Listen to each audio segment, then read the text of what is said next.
And we're reading about this secret nature who has been revealed to Asvapati. This is not the earth nature, it's not the divine nature, it's something in between. And we've been reading about her main instrument that she uses to build up her worlds and do her magic. It is the wand of mind.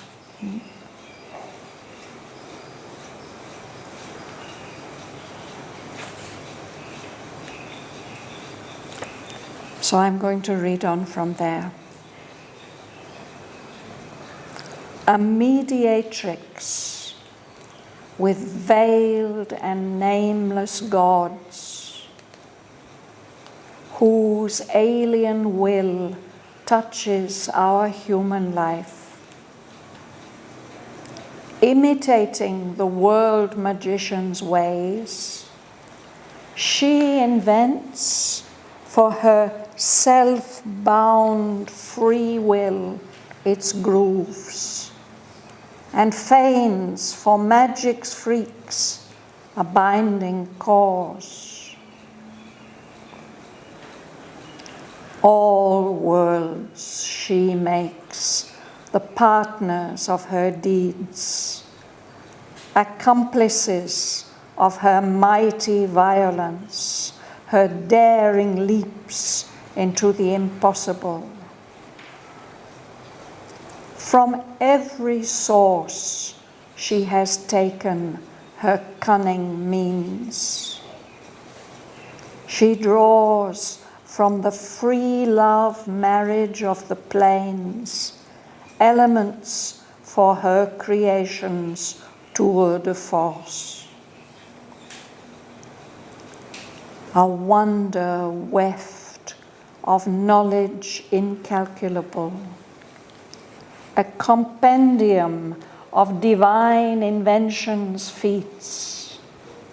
She has combined to make the unreal true, or liberate suppressed reality.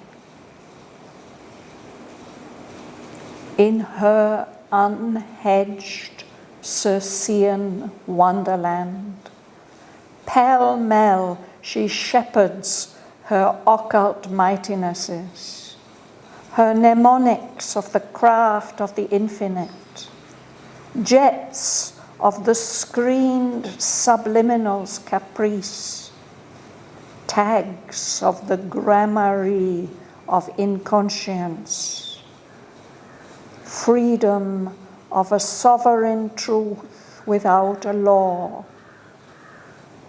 thoughts that were born in the immortal's world, oracles that break out from behind the shrine, warnings from the demonic inner voice, and peeps and lightning leaps of prophecy, and intimations to the inner ear. Abrupt interventions, stark and absolute, and the superconscient's unaccountable acts have woven her balanced web of miracles and the weird technique of her tremendous art. This bizarre kingdom passed into his charge. As one resisting more, the more she loves, her great possessions and her power and law she gave, compelled with a reluctant joy. Herself she gave for rapture and for use, absolved from aberrations in deep ways. The ends she recovered for which she was made. She turned against the evil she had helped, her engined wrath, her invisible means to slay. Her dangerous moods and arbitrary force she surrendered to the service of the soul and the control of a spiritual will. A greater despot tamed her despotism.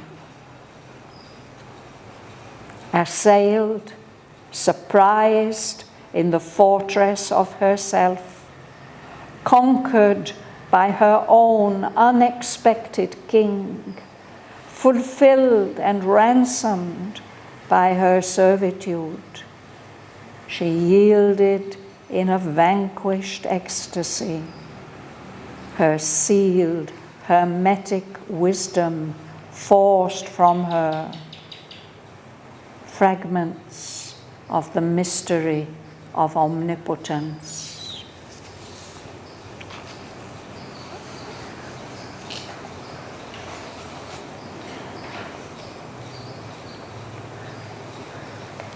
So this is not an easy passage. It's a very mysterious passage about a very mysterious being and force. You'll start, Suresh? Yeah. A mediatrix with veiled and nameless cause, whose aligned will touches our human life, imitating the world-magician's way. She invented for herself bound free will its rules, and with feigns for magic breaks a binding case. Cause, a binding cause. Yeah. So a mediatrix, it's a feminine form, this IX ending. We have creator and we have creatrix. So a mediator, we all know what a mediator is, no? If you're having problems with somebody settling a dispute, you will ask somebody to communicate between you. So that's what she does. She's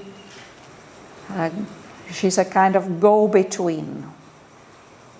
She goes between these veiled and nameless gods whose will and whose influence has some effect on our human life. She's mediating between those gods and our world. And last time, or the time before, we read about the world-magician, that this whole creation has been made by a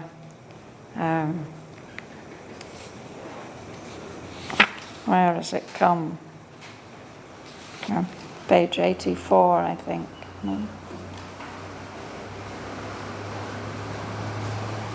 An almighty occultist. No?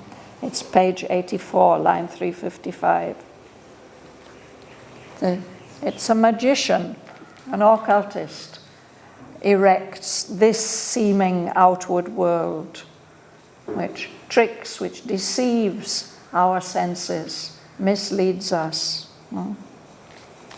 So Aurobindo described for us how that world magician works, and then he described to us how this secret nature works. And here he's saying that she imitates the ways of the world magician. She creates her own grooves. Nowadays we don't have gramophone records. Those of us who are old enough can remember the grooves before the CDs came. So when the needle is in the groove, it has to stay in the groove. It always has to follow that. No? So when she's a creative force, she creates for her own self-bound free will. She can do anything, but for her game, she creates certain conditions, some rules.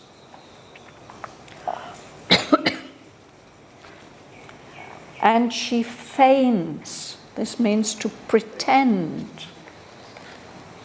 She pretends that for this impossible magic which she does, that there's a reason for it, a cause, a law behind it.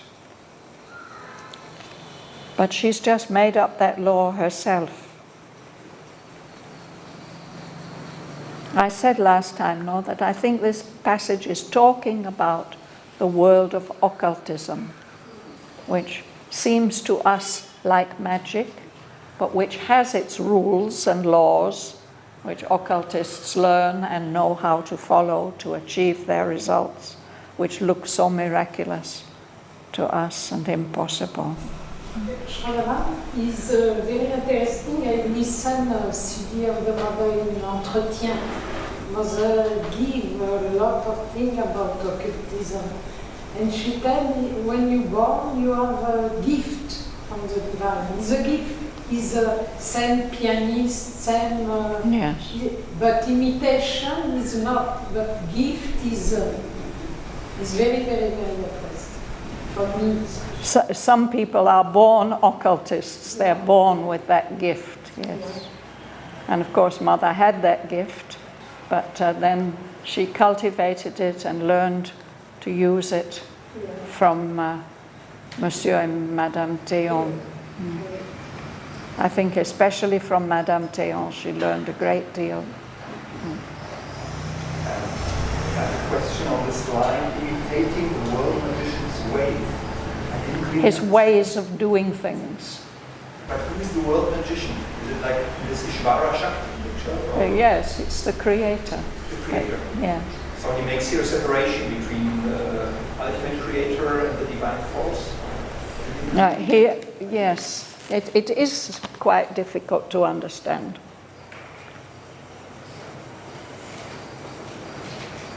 We usually think of the creator as masculine and the world force as feminine. That's the traditional Indian way of looking at it. But we can also think that the Lord himself is the world magician. He's the one who's done all the magic and at least thought it up. Then it gets implemented through his force.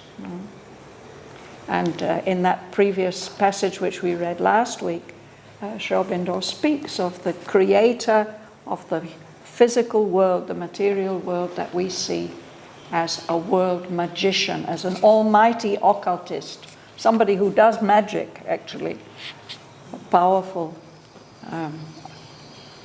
enchanter, has set up all this.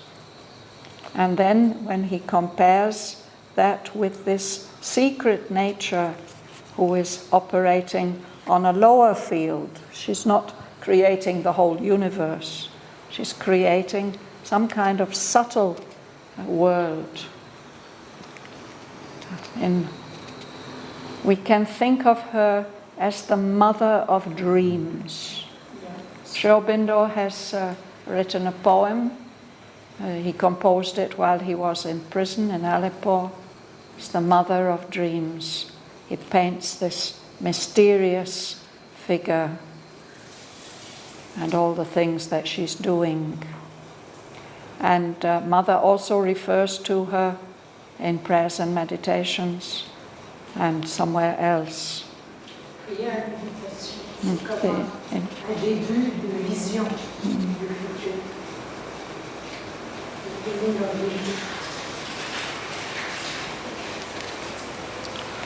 So he says that this force which deals with the occult worlds imitates the ways of the one who has created the physical world. She's doing things in a similar sort of way. Right? And she imitates, though she pretends to have laws in the way that the material universe has laws. She pretends that all these arbitrary magic that she does, these freaks, that there is a binding cause, a law which means that it has to happen like that. Shraddhavan is very interested suddenly in my mind when Mother tell to Aurobindo, you remember in the other mind, we have a lot of God, mirror, and Mother want to create some true occultism. We see the world with, and Aurobindo, he tell her, He says it will be a great success. Yeah, exactly. But it will be a creation of the overmind, and it won't be what we want. Yeah. Alors, for me, the connected. Again, I think it's something similar, but again, I think it's on another level. I think this occultism is more on the vital level, vital and subtle physical levels.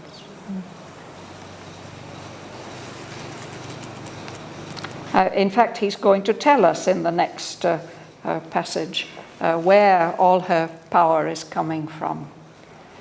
Bebel, would you read? Yes. All words she makes the partners of her deeds, accomplices of her mighty violence, her daring leaps into the impossible. From every source she has taken her cunning means. She draws from the free love marriage of the plants, elements for her creations to the force. Yes. So she actually takes help from all the worlds, not only the physical world, but all the subtle worlds.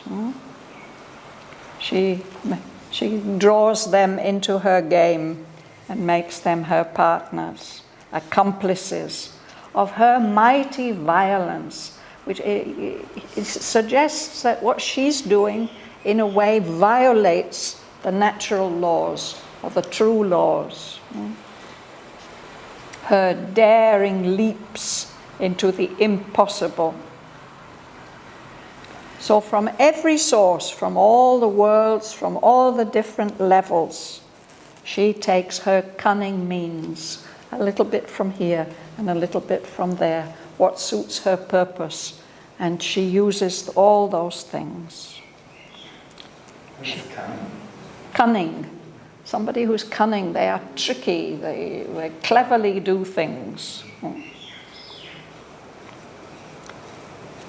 She draws from the free love marriage of the planes. There are so many planes of existence. And a free love marriage, it's a marriage which is unauthorized in a way. It's just between the partners, they get together. So she brings together planes which normally wouldn't connect, but she connects them and... Can free love also mean something like open relationship, like many partners being together? It could mean that, perhaps, yes. Yeah. It's anyway not formalized. It's not a formal union. No? Elements for her creations, tour de force. So you explain to me the exact nuance of this phrase in French, Joël, please. Tour de force. Tour de force is when you have achieved something quite an extraordinary fashion. In an extraordinary way, yeah. Something outstanding. Yeah, you shouldn't have been able to do it, but somehow you did, yes. Yeah, exactly. So it's exactly that, no? Something, a magic freak and something impossible. Wow, she did it.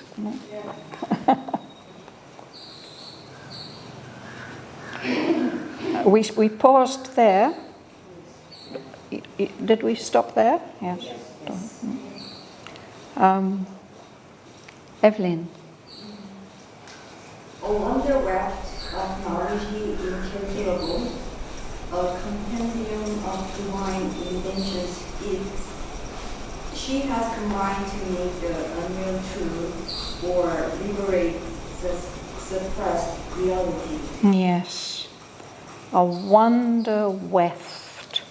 Weft has to do with weaving. A piece of cloth is a weft.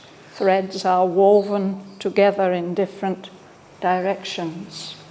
And we can maybe weave together things that wouldn't normally go together. We can put silk and wool together. We can put different elements, weave them together. So she does something like that. Of incalculable knowledge. Incalculable, it means unpredictable. You don't know what is going to come out next.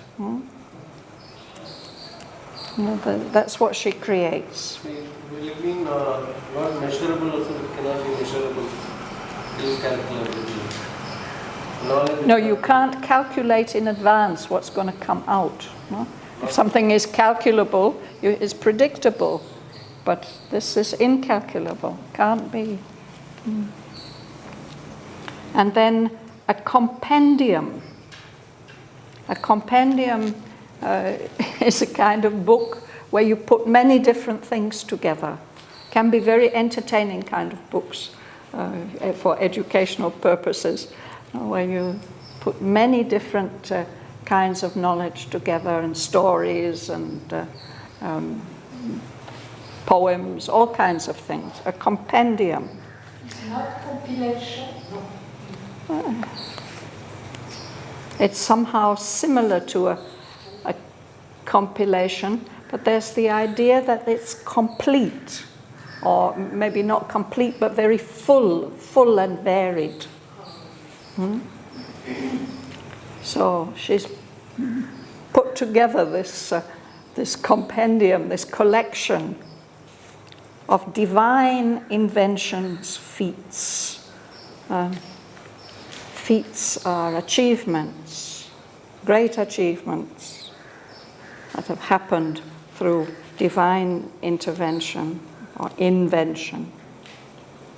She's combined all these things to make the unreal true. Or perhaps what she's really doing is liberating, setting free realities which are suppressed and hidden.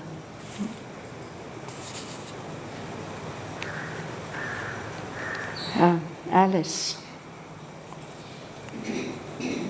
In her unhedged Circean wonderland, pell-mell, she shepherds her upright mightinesses, hard mnemonics of the craft of the infinite, jets of the screen subliminals caprice, tags of the granary of inconscience, freedom of sovereign truth without a law, thoughts that were born in the immortal's world, oracles that break out behind the shrine, warnings from the demonic inner voice, and peeps and lightning leaps of prophecy, and invitations to the inner ear, abrupt interventions, stark and absolute, and the superconscious unaccountable acts have woven her balanced web of miracles and the weird technique of her tremendous art. So how many lines has this sentence got? Starts at line 432, no? 432? 15 lines. 15 lines. 15 lines. So there are longer sentences in Savitri, but it's quite a long one. And it's a kind of list, isn't it? It's a list of all the things that she's drawing on. Drawing from every source. all these things. And she's ruling over a wonderland, a land full of wonders, a land where wonderful, amazing things can happen. It's unlimited. There's no hedge or boundary around it. And he uses this adjective Circean. He refers to this enchantress, Circe, several times in the poem.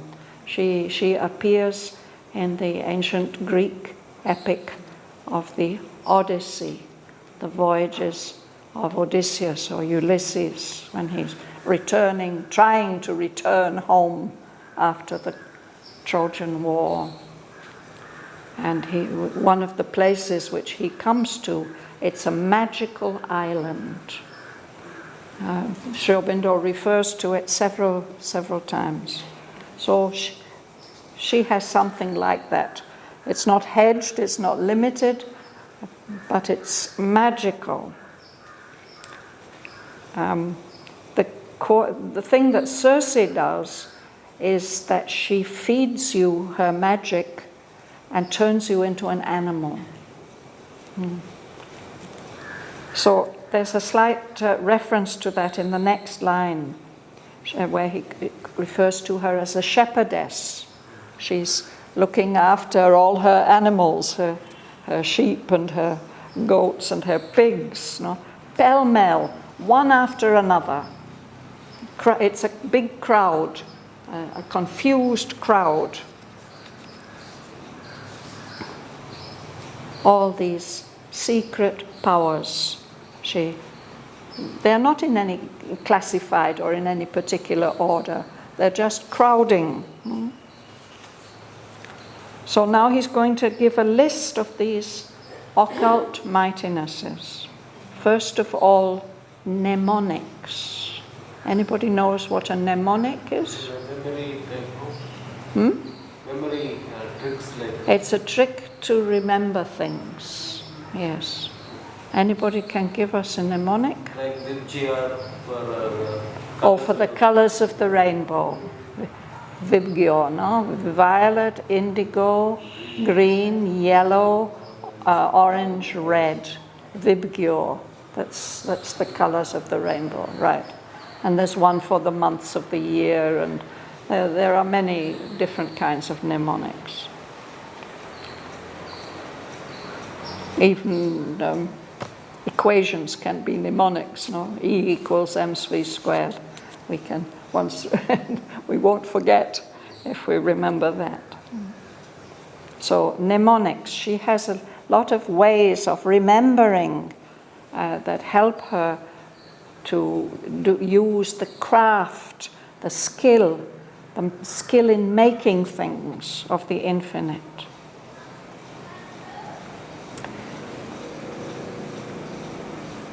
Jets of the screened subliminal's caprice. The subliminal, it's that vast expanse of consciousness which is beyond the threshold of our awareness. It is screened from us.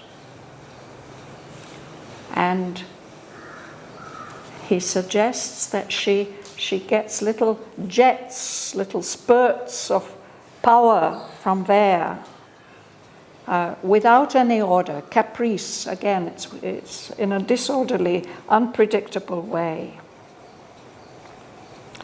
Tags of the gramarye of inconscience.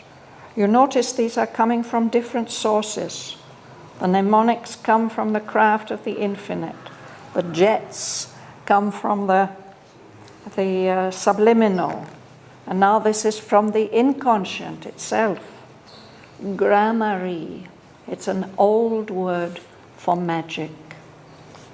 There was a time when reading and writing and being able to put words together cleverly, it was something magical. And gramarye, it is magic. Being able to speak spells or make up spells even. But shouldn't the book inconscience? Yes, here he's saying that there's a magic also of the inconscience, and there are these tags, these little phrases that help you remember how to use the powers of the inconscience. She's doing all these magic tricks. And then she also enjoys this freedom of a sovereign truth without a law, the very highest truth. She can draw on that also. She can draw on thoughts that were born in the immortals world, in the world of the gods. Oracles. Oracles are divine messages, no? But these oracles are coming in a strange way. They're just breaking out from behind the shrine. There's the shrine and the god or the priestess who's supposed to give the oracle, but they're breaking out unexpectedly. No? Warnings from the demonic inner voice. This is the guiding voice, the ancient Greek philosopher Socrates. He tells us that he had this spirit within him who advised him which way to go, to turn right or to left, to do this or that. No? So it's the inner spirit which can give guidance, no? Or warnings in this case. And peeps, just little glimpses and lightning leaps of prophecy and intimations. Intimations are hints, hints to the inner ear. Abrupt interventions, stark and absolute, when there's some kind of divine interference, can't be resisted, absolute. And the superconscious, unaccountable acts. They come from the highest level of consciousness, and they are also can't be explained, unaccountable. All these things, this whole list of things coming from different sources, all together they have woven her balanced web of miracles. We use this word web particularly for the spider's web, but it can also mean any kind of weaving. So she has a balanced, woven texture, fabric of miracles. All these different factors contribute to her weird technique, her strange, even frightening technique of her tremendous art. But Shraddhavan, I like a intervention, stark and absolute. Now it's exactly divine play that, for me, the experience, is very unconditional. It's good. Yes. So who's next, Kanapan? This bizarre kingdom passed into his charge. As one resisting more, the more she loves. Her great possessions and the power and law she gave, compelled with a reluctant joy. Herself she gave for rapture and for use. Yes. So this bizarre kingdom, bizarre, the word itself means strange and inexplicable and weird. No? It passes into the control of King Ashwapati, because this secret nature surrenders to him unwillingly or half unwillingly. It's like a kind of love story, no? Like someone who resists more, the more attracted she is, the more she loves. So she resists, but still she gives all her great possessions, all her power and law, her learning, all the things that she has learned. She gave. Compelled, she has to give it. She gives it with a reluctant joy, resisting. And she yields herself, her whole self, for rapture, for him to enjoy, and for him to use.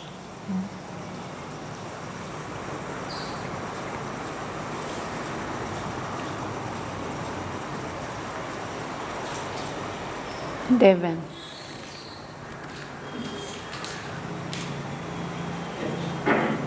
Absorbed from aberrations in deep ways, the ends she recovered for which she was made.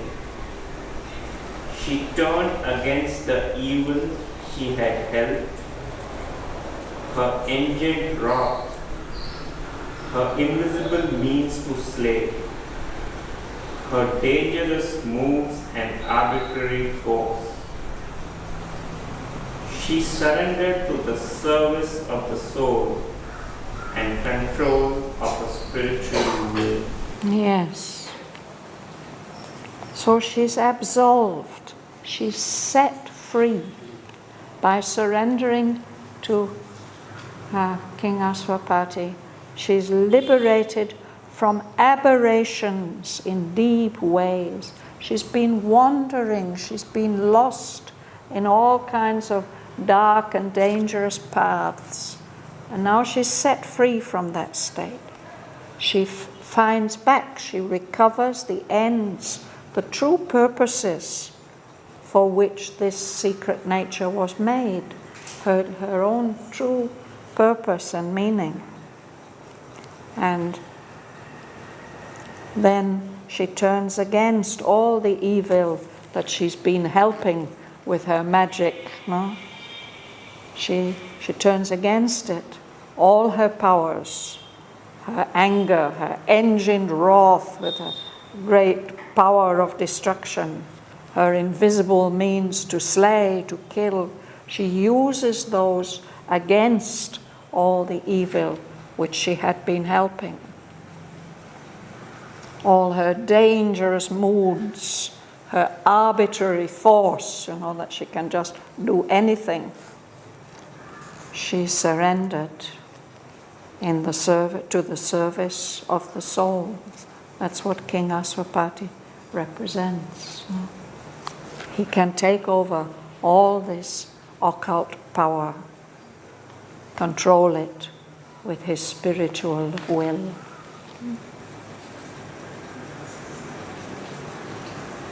Joel. A greater despot tamed her despotism, assailed, surprised in the fortress of herself, conquered by her own unexpected king, fulfilled and ransomed by her servitude.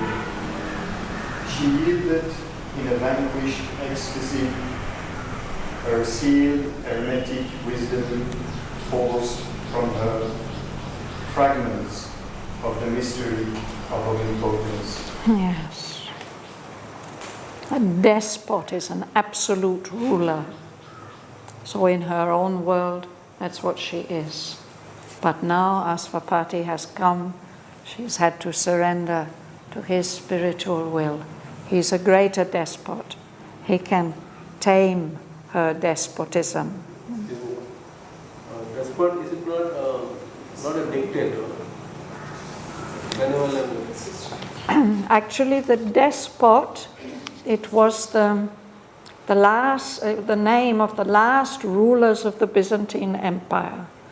When the empire had been destroyed and there was no more emperor, they had a ruler he was given absolute authority, the despot. The destroyer. The destroyer.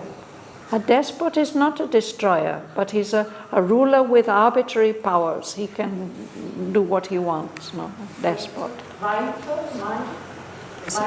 or mind? It's a political term. We can say an emperor, an absolute ruler, like that. But the despot, technically, it was this series of last few rulers after the Byzantine Empire had collapsed. The Greeks had been driven out of what is now Turkey, and they retreated into the Peloponnese.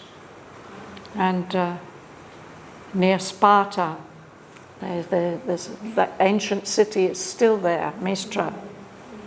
And when Mistra was destroyed, then they all left for Italy. And that was the beginning of the Renaissance, or the recovery of all the ancient knowledge. So there you in Mistra, you can see to this day the despot's palace, and it's really not very grand. It wasn't very big. They were not very powerful by that time. But it has this, it was obviously in a desperate situation like that, you want a dictator, no? You want a strong leader who just takes the decisions. And then you let him do whatever he says, because you don't know what to do yourself. So this secret nature finds herself assailed, attacked, surprised in the fortress of herself, conquered by her own unexpected king. It reminds me of the story of Chitrangada. It's in the Mahabharata. It's an episode in the Mahabharata when there's a whole year where Arjuna isn't allowed to be with the Pandavas. He has to go, and he uses that time to conquer outlying kingdoms and gain their alliance and their power. And one of the places he goes to is Manipur, right up in the northeast. And there's a kingdom ruled by a queen, a queendom, Chitrangada. And he conquers her, and she falls in love with him and surrenders everything that she has, all her powers to him. So it's a story like that. Conquered by her own unexpected king. And that conquest and that surrender fulfills her. She's fulfilled and ransomed, set free by her servitude. By serving him, she finds her own true purpose. She yielded, she gives herself up in a vanquished ecstasy. She's conquered, but she's ecstatic about it, blissful about it. And this secret nature, she finds that all her secret, sealed up, hermetic wisdom is forced from her. Hermetic, engineers use this term, I think, a hermetic seal. It's one that can't be dissolved or broken. And the word, it can also mean absolutely waterproof, or something that's hermetically sealed. But it's actually, the term hermetic, it comes from the name Hermes, who was a great occultist long ago in Europe. Or perhaps in Egypt, maybe in Egypt. So her wisdom is fragmentary. These are fragments, little bits of wisdom, but they are fragments of the mystery of omnipotence, all power.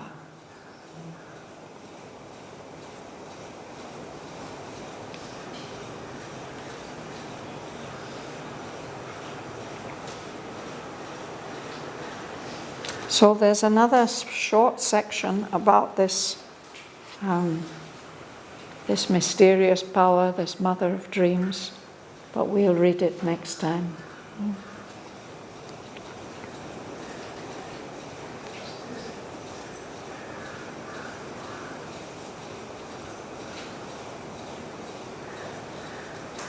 In the line 474, I see Brahmanic wisdom forced from women, it is taken out from her. Yes. We see her surrendering, but she's compelled. She wouldn't surrender otherwise. So this knowledge also, she gives it up reluctantly. It is forced from her by this conquest of the spiritual will. The spiritual will is all able to overcome the resistance of all these lower forces, or all these many forces from different sources.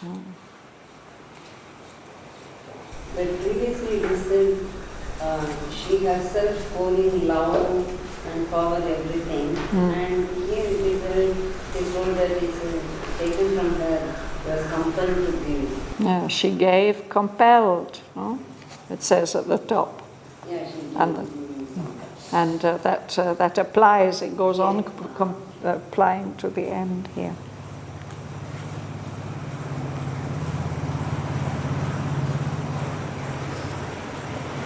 So shall we read this passage? A mediatrix with veiled and nameless gods, whose alien will touches our human life. Imitating the world-magician's ways, she invents for her self-bound free will its grooves, and feigns for magic's freaks a binding cause. All worlds she makes the partners of her deeds, accomplices of her mighty violence, her daring leaps into the impossible. From every source she has taken her cunning means. She draws from the free love marriage of the plains elements for her creation's tour de force. A wonder-weft of knowledge incalculable, a compendium of divine invention's feats she has combined to make the unreal true, or liberate suppressed reality. In her unhedged Circean wonderland, pell-mell she shepherds her occult mightinesses, her mnemonics of the craft of the infinite, jets of the screened subliminal's caprice, tags of the gramarye of inconscience, freedom of a sovereign truth without a law, thoughts that were born in the immortal's world, oracles that break out from behind the shrine, warnings from the demonic inner voice, and peeps and lightning leaps of prophecy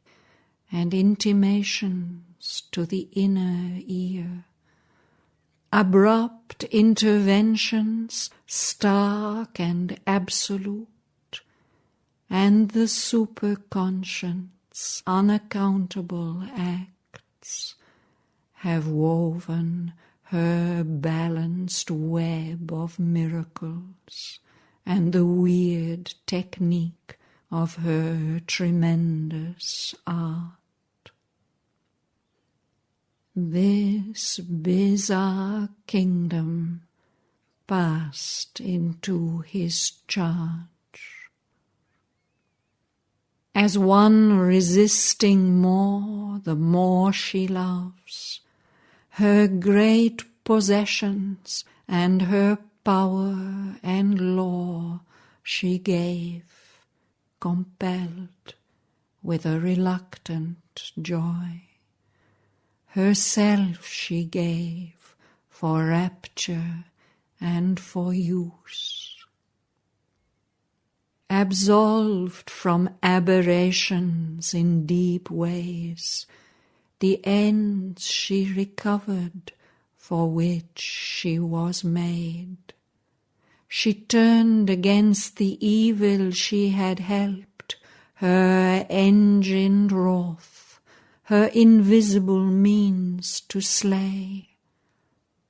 Her dangerous moods and arbitrary force she surrendered to the service of the soul and the control of a spiritual will. A greater despot tamed her despotism. Assailed, surprised in the fortress of herself, conquered by her own unexpected king, fulfilled and ransomed by her servitude, she yielded in a vanquished ecstasy, her sealed hermetic wisdom forced from her, fragments of the mystery of omnipotence.